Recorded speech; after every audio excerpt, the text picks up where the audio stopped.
Assalamualaikum warahmatullahi wabarakatuh.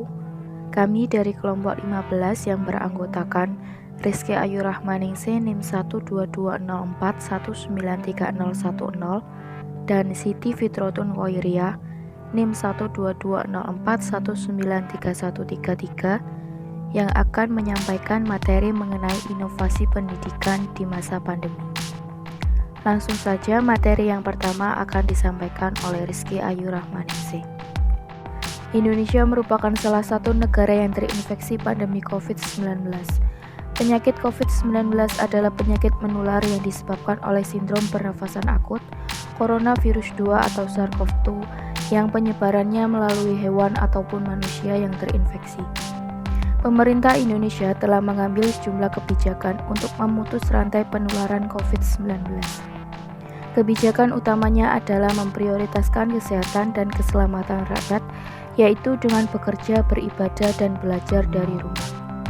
Dan dalam menghadapi pandemi dengan situasi yang segalanya serba terbatas saat ini, membuat harus terus berinovasi, khususnya di sektor pendidikan.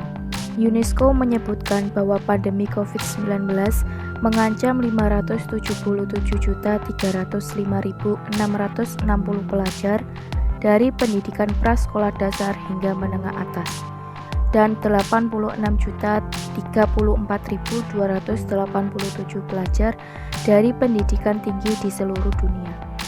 Seperti kebijakan yang diambil berbagai negara yang terdampak penyakit COVID-19, Indonesia meliburkan seluruh aktivitas pendidikan. Hal tersebut membuat pemerintah dan lembaga terkait menghadirkan alternatif proses pendidikan bagi peserta didik dengan belajar mengajar jarak jauh atau belajar online atau belajar dari rumah dengan pendampingan orang tua. Disinilah peran penting orang tua, guru, dan murid bersinergi untuk mengoptimalkan pembelajaran melalui penggunaan teknologi. Murid bisa belajar secara daring dengan pendampingan guru, sementara orang tua bisa membantu memonitor perkembangan belajar anak. Walaupun begitu, inovasi tak selalu berjalan lancar atau masih terdapat kendala di dalamnya. Mulai dari guru maupun orang tua yang gagap teknologi, sampai dengan kesenjangan akses internet dan terbatasnya media belajar. Penerapan kebijakan belajar mengajar jarak jauh dari rumah atau belajar online nampaknya tidak menjadi masalah bagi sebagian perguruan tinggi yang sudah memiliki sistem akademik berbasis daring. Namun menjadi masalah bagi sebagian perguruan tinggi lain yang tidak memiliki sistem tersebut. Di level pendidikan dasar, menengah, dan atas, secara teknis proses pembelajaran jarak jauh juga banyak mengalami kendala. Peserta didik dari daerah yang sulit sinyal dan keluarga yang tidak memiliki akses internet atau bahkan tidak memiliki handphone akan ketinggalan pembelajaran ketika tugas belajar disampaikan melalui aplikasi WhatsApp atau yang lainnya. Selain itu, dampak lain dirasakan oleh peserta didik dari belajar dari rumah adalah beban pelajaran terlalu banyak. Pada saat yang sama, peserta didik dituntut untuk dapat mencermati dan mempelajari materi pembelajaran sendiri dengan cepat. Dan yang paling mudah diamati oleh orang tua peserta didik, belajar mengajar dari rumah juga membuat peserta didik menjadi gampang bosan karena tidak bisa berinteraksi langsung dengan guru dan teman-temannya. Untuk mengatasinya, Kementerian Pendidikan dan Kebudayaan atau Kemendikbud meluncurkan inovasi dan memberikan bermacam perbaikan sistem pembelajaran. Di antaranya kebijakan penggunaan dana bantuan operasional sekolah atau dana BOS dan penayangan program belajar dari rumah yang disiarkan di TVRI bagi guru dan murid dengan keterbatasan internet. Tidak hanya itu, terdapat pula inovasi yang muncul dan dapat digunakan bagi daerah terpencil, khususnya daerah yang belum terjamah infrastruktur, yaitu dengan inovasi guru sahabat siswa dan guru inspiratif. Guru sahabat siswa adalah inovasi yang hadir untuk mengatasi pembelajaran bagi daerah yang sama sekali tidak memiliki akses jaringan, sehingga guru dapat mendatangi siswa, namun dalam jumlah yang sangat terbatas tanpa mengurangi substansi. Inovasi yang kedua adalah guru inspiratif, yaitu dengan memilih guru terbaik di setiap mata pelajaran dan mereka diberikan wewenang untuk menyusun materi, kemudian dilakukan pembelajaran melalui TV lokal ataupun radio, direkam lalu ditayangkan. Dan tentunya masih banyak lagi inovasi-inovasi lain yang dibuat dan digunakan untuk mengatasi masalah pendidikan di masa pandemi ini, yang diantaranya akan disampaikan oleh pemateri berikutnya. Di sini saya akan menjelaskan materi berikutnya. Nah, untuk inovasi lainnya, berikut ini terdapat beberapa platform yang dapat digunakan sebagai sarana dalam pembelajaran daring, yaitu yang pertama adalah e-learning. E-learning adalah teknologi informasi dan komunikasi untuk mengaktifkan siswa untuk belajar kapanpun dan dimanapun. E-learning memiliki dua tipe, yaitu yang pertama adalah synchronous atau sinkron. Sinkron berarti pada waktu yang sama. Maksudnya, proses pembelajaran terjadi pada saat yang sama antara pendidik dan peserta didik. Hal ini memungkinkan interaksi yang langsung antara pendidik dan peserta didik secara online. Pembelajaran sinkron merupakan gambaran dari kelas nyata, namun bersifat virtual dan semua peserta didik terhubung melalui internet. Pembelajaran sinkron sering juga disebut sebagai virtual classroom. Yang kedua adalah asynchronous atau asinkron yang berarti tidak pada waktu yang bersamaan. Maksudnya, peserta didik dapat mengambil waktu pembelajaran yang berbeda dengan pendidik memberikan materi.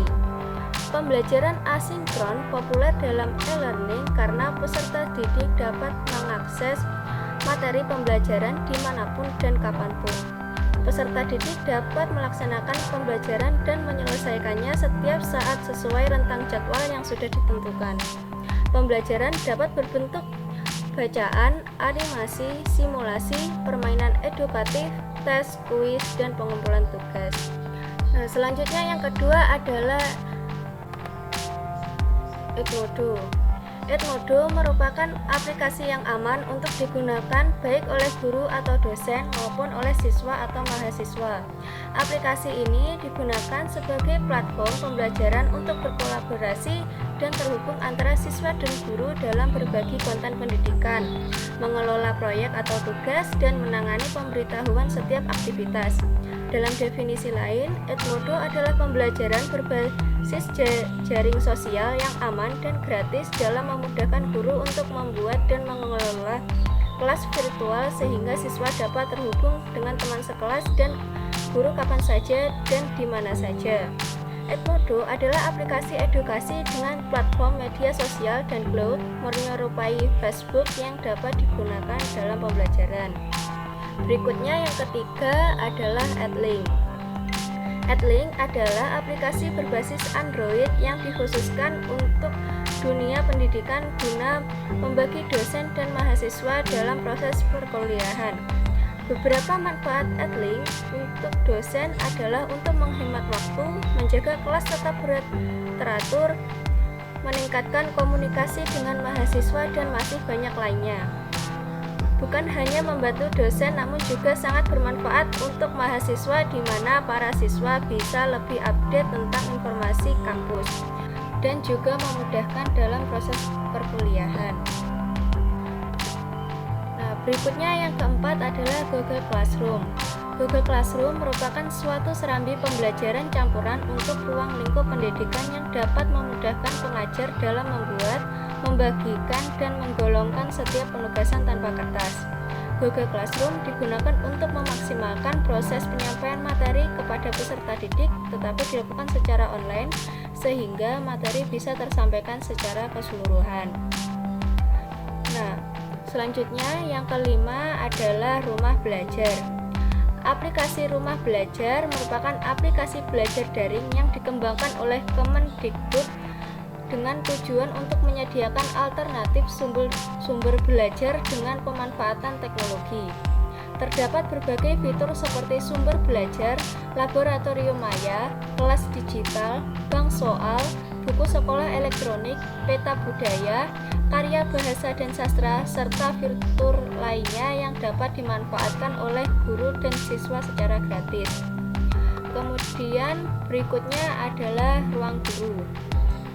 Ruang guru merupakan layanan belajar berbasis teknologi, termasuk layanan kelas virtual, platform ujian online, video belajar berlangganan, marketplace les privat, serta konten-konten pendidikan lainnya yang bisa diakses melalui web dan aplikasi Ruang Guru. Ruang Guru menyediakan sekolah online gratis selama masa pandemi COVID-19. Terdapat setidaknya 250 video dan modul pelatihan guru yang dapat dimanfaatkan selama 1 bulan ke depan di aplikasi Ruang Guru. Lalu yang berikutnya adalah Zenius.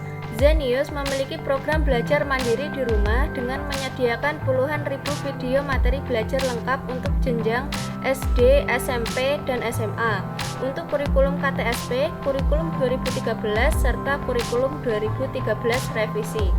Selain itu, siswa dapat mengakses materi belajar lengkap untuk persiapan UNBK, UTBK, dan lainnya. Konten-konten yang disediakan pada program ini dapat diakses secara gratis. Lalu yang selanjutnya adalah Zoom. Zoom adalah aplikasi pertemuan gratis dengan video dan berbagi layar. Zoom merupakan aplikasi komunikasi dengan menggunakan video. Aplikasi tersebut dapat digunakan dalam berbagai perangkat seluler, desktop, hingga telepon dan sistem ruang. Lalu kemudian ada WhatsApp. WhatsApp merupakan salah satu media komunikasi yang sangat populer yang digunakan saat ini. WhatsApp merupakan salah satu aplikasi yang digunakan untuk melakukan percakapan baik menggunakan teks, suara, maupun video. WhatsApp dapat tetap terhubung kapanpun dan dimanapun. Aplikasi WhatsApp ini biasanya adalah yang paling sering digunakan dalam pembelajaran daring.